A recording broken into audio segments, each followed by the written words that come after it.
Now, gaming phones are a bit of a niche, but it's a niche currently dominated by one phone, or to be more technically accurate, one range of phones. That is, of course, the Asus ROG Phone. Not much has changed on the outside, but a host of changes internally mean you can eke more performance than ever out of the latest ROG Phone. I'm Cam Bunton from Pocket-lint, and this is our review of the ROG Phone 7 Ultimate Edition.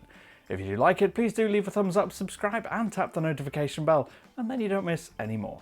Now, for its 2023 gaming phone range, Asus's ROG team created two versions, the ROG Phone 7 and the ROG Phone 7 Ultimate Edition. Both are largely the same in all the ways that matter, but there are subtle differences. The Ultimate model features the ROG Vision Color display on the back, which can animate and show moving colourful text, images and icons. It can be customised for different scenarios, like when you plug in the charger for refilling or when you're gaming. It's also a notification alert and can show notification icons or flash up when you receive a phone call. There's also the AeroActive portal on the Ultimate model, like we saw in the ROG Phone 6D. This portal opens up when you attach the included cooler fan. It's a small pop-up door mechanism near the edge of the phone, and it's designed to allow the cooler fan accessory to blow cold air inside the phone, helping it to stay even cooler.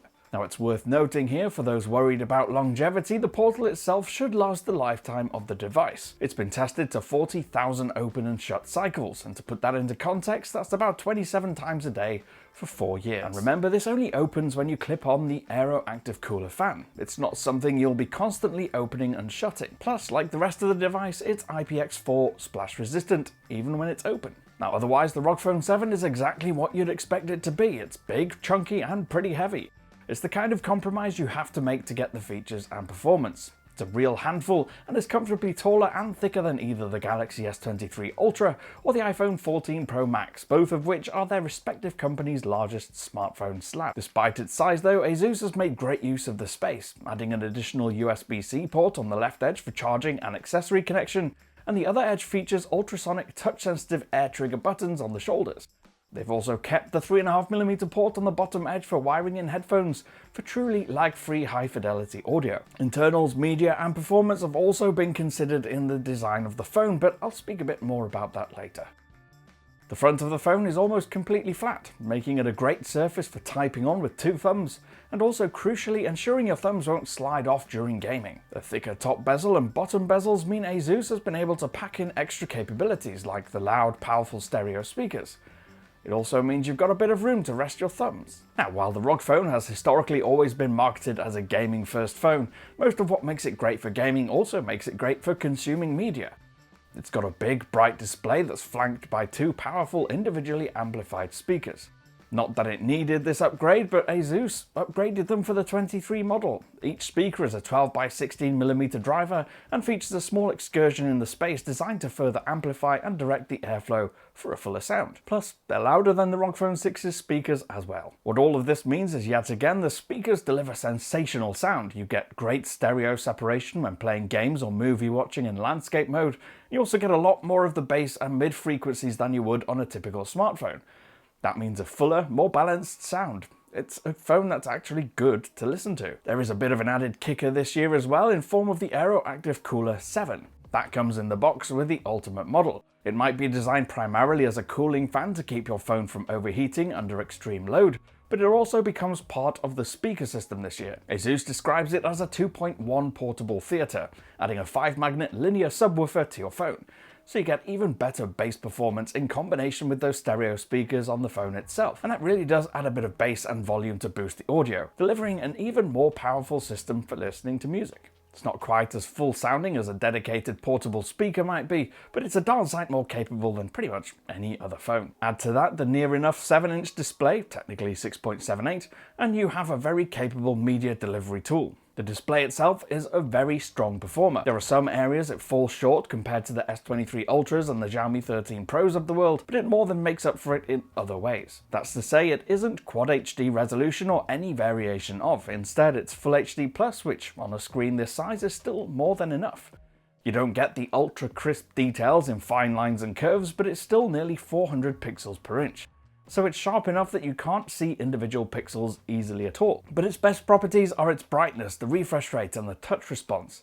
With a typical brightness of 1000 nits, it's incredibly bright in most situations and even copes well in daylight, and can still be seen when surrounded by bright light. When needed for bright peaks in HDR content, it can reach up to 1500 nits. It's an absolutely superb display. Colours are rich, and when combined with the excellent dynamic range, it gives full impact to shows with high quality cinematic video. Now, being critical, we could say sometimes that the contrast pushes a bit too high, but it rarely crushes details, even in the dark spots where they're really dark. Being a gaming phone also means quick refresh rates come as standard. It's capable of up to 165 Hz when required, and it has the ability to automatically switch between 60, 90, 120, 144 or 165, depending on what you're doing on the screen. Now, moving on to speak about the performance and the battery life. So like its predecessor, the ROG Phone 7 has an unconventional internal build in that the main CPU and chipset sits in the middle of the phone on the back and is flanked in landscape by two halves of the battery. The idea being that when you hold it in landscape mode, your fingers don't come into contact with that center point, which is also the hottest point on the phone. It's also designed this way to manage thermals more effectively, and thermal management is a big focus on the new ROG Phone. There are several layers of cooling and a few different elements and components that combine to effectively reduce the temperature of the processor in order to keep it running at high power for a long period of time without the phone overheating. All of this is there to ensure the phone can make the most of its speedy, powerful hardware, and it starts, of course, with the Snapdragon 8 Gen 2, which at the time of writing is the most powerful Qualcomm Snapdragon chipset on the market for Android phones. It's joined by 16GB of RAM and 512GB of storage, and not just any storage or memory either. This is the latest LPDDR5X RAM and UFS 4.0 storage, and the end result is, unsurprisingly, a phone that feels fast and responsive regardless of what you're doing with it. It can cope with long gaming sessions. In fact, that's doing it a bit of a disservice.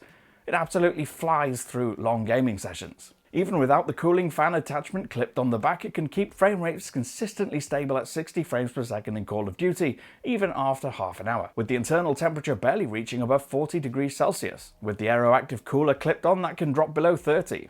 In short, it can keep up with the most demanding titles and does so without overheating or feeling excessively warm on the back. Now, because of the touch response rate combined with the power and the cooling, touchscreen interactions in games are immediately met with appropriate action.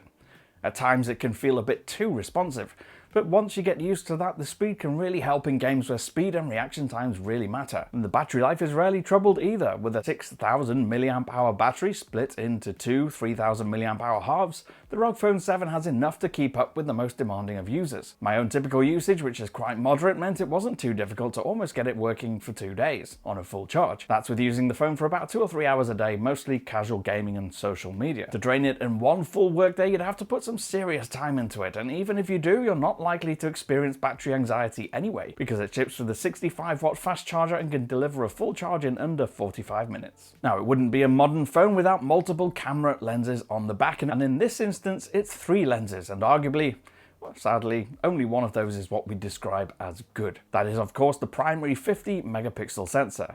Images in daylight are vibrant, colourful and contrast-rich. There's an argument to be had about how saturated you want the colours to be and how much contrast is a good level, but the photos that came from this camera do look good. Even in lower light situations, it doesn't struggle too much. The other 2 lenses sadly are not as capable. The ultra-wide offers that extreme wide-angle view, but it's noticeably poorer than the main camera in terms of overall image fidelity. Details are not as crisp, and even in bright sunshine it creates noise and graininess, particularly in the blue skies and in the shadows. The third lens is a macro camera and lets you get really close to objects to take a photo. It can be tricky to get an in-focus shot, and it takes a lot of time sadly, and just like the ultra-wide, the results aren't as good as the primary camera. Pictures are a bit harsher and it struggles to balance out highlights and shadows, so if you want to get close, we'd recommend using the digital zoom instead. Now, in the end, if camera isn't your utmost priority and you don't mind having a big chunky phone, the ROG Phone 7 is a great, albeit expensive, option. The media experience is second to none, and gaming performance really can't be matched, at least not when it comes to consistent speeds over long periods. It's a wonderful big device and I've loved using it. Let me know what you think of this phone in the comments down below, or you can get me on Twitter. I'm at Cam Bunton. If you did like it, please do leave a thumbs up, subscribe and tap the notification bell, and then you won't miss any more of our uploads. I'll see you again in the next one. Bye for now.